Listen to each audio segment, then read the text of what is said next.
Welcome to The Explainer.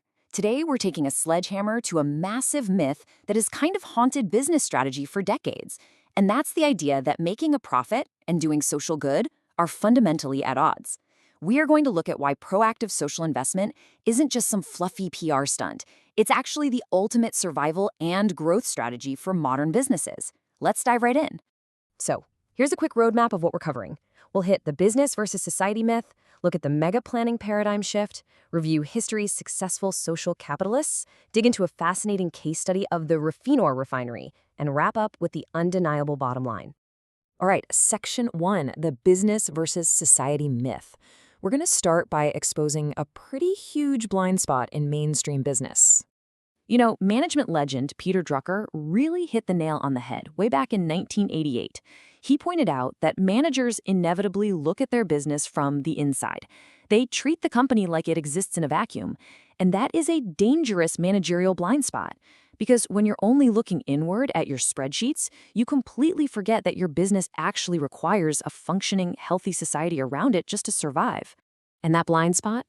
That led to what's called inside-out planning. For decades, this has literally been the standard playbook. The obsessive focus is purely on internal tactics, right? Making a widget faster to hit those short-term quarterly goals. Under this old model, any community investment is basically just a defense mechanism. It's treated like liability insurance to keep regulators happy, completely assuming that spending money on social good is somehow incompatible with real profit. But what if that whole assumption is totally backward? Let's move to section 2. The mega planning paradigm shift.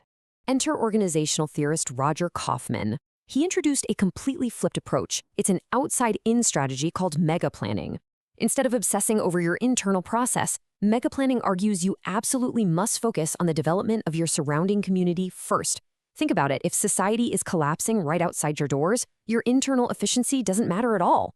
Just look at Enron. They had a ruthless internal focus on numbers, and it completely crushed them.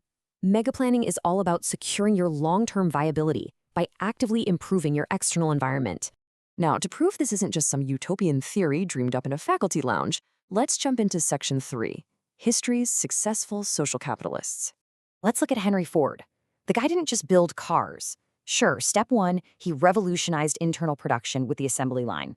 But he knew that mass production requires mass consumption. So what did he do? He actively created consumer demand by paying his workers a wage high enough so they could actually afford to buy the cars they were building. He literally engineered a sustainable middle-class market to drive his own massive profits. Or fast forward a bit and consider Starbucks. They realized their entire global empire was at risk if rural coffee producers went under, so they stepped way outside their four walls. They went in and actively improved the social, environmental, and business skills of farmers across the globe. And let's be clear, this wasn't just charity. It was a brilliant strategic move to secure the very foundation of their supply chain. All right, let's ground all of this theory in some hard data. Section 4, case study, Refinor refinery. We've got a fascinating 9-year timeline to look at here. Think of this as the perfect ABA business experiment. Refinor, which is a major gas company in Argentina, used conventional planning from 1994 to 1996. Faced with a massive crisis, they implemented mega planning from 97 to 99. But then, new owners took over and, you guessed it, they reverted right back to the old strategy from 2000 to 2002. So let's see exactly what happened. Back in 1997, Refinor's local community was practically collapsing from massive unemployment. I love this vivid description from the source material. Workers described their situation as living on an increasingly isolated island of prosperity, surrounded by a literal sea of social unrest. We're talking alcoholism, crime, property loss, right outside the factory gates. All the internal efficiency in the world couldn't save them, because their top talent was threatening to leave. The neighborhood was just too dangerous to raise a family in. Faced with this total crisis, Refinor pivoted hard. And this is the fascinating part. A gas company actively trained locals to launch 160 new agricultural businesses. Why? Well, agricultural businesses need fuel. They were literally building their future customer base. They also funded schools, partnered on healthcare campaigns, and launched youth sports programs for 6,000 kids, just to keep them off the streets. They aggressively built up the economic and social capacity of the community they relied on. So, did it actually work? Was it worth the money? Let's hit section 5, the undeniable bottom line. The results here are absolutely striking. During that first conventional period, local unemployment was hovering around 23%, and property loss against the company was really high. But look at the mega planning era. Unemployment plummeted down to between 10 and 15%, and the property loss index dropped to near zero. Then comes the tragic twist. When the new owners reverted to the old strategy in 2000, unemployment catastrophically spiked up to 32%, and property loss skyrocketed right back up. I mean, the cause and effect here is just undeniable. And how did all of this impact their actual market dominance?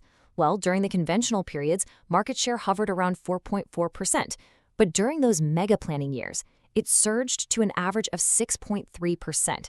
Think about that. That is a nearly 50% surge in market share, and it was achieved purely by developing their external clients and stabilizing the community, making Refinor the absolute regional brand of choice. To put that into perspective, here is a staggering number, 36%. That was the average reduction in property loss and riots during the mega planning years. It proves, in cold, hard financial terms, that social stability is highly lucrative. Actively investing outside their walls dramatically reduce the wildly expensive disruptions happening inside. And here's another massive bottom-line benefit: a 50% reduction in internal employee turnover. By fixing the community, they solved their talent retention problem. Workers actually wanted to stay. The environment was suddenly safer, the region was prospering, and the company got to keep its absolute best people.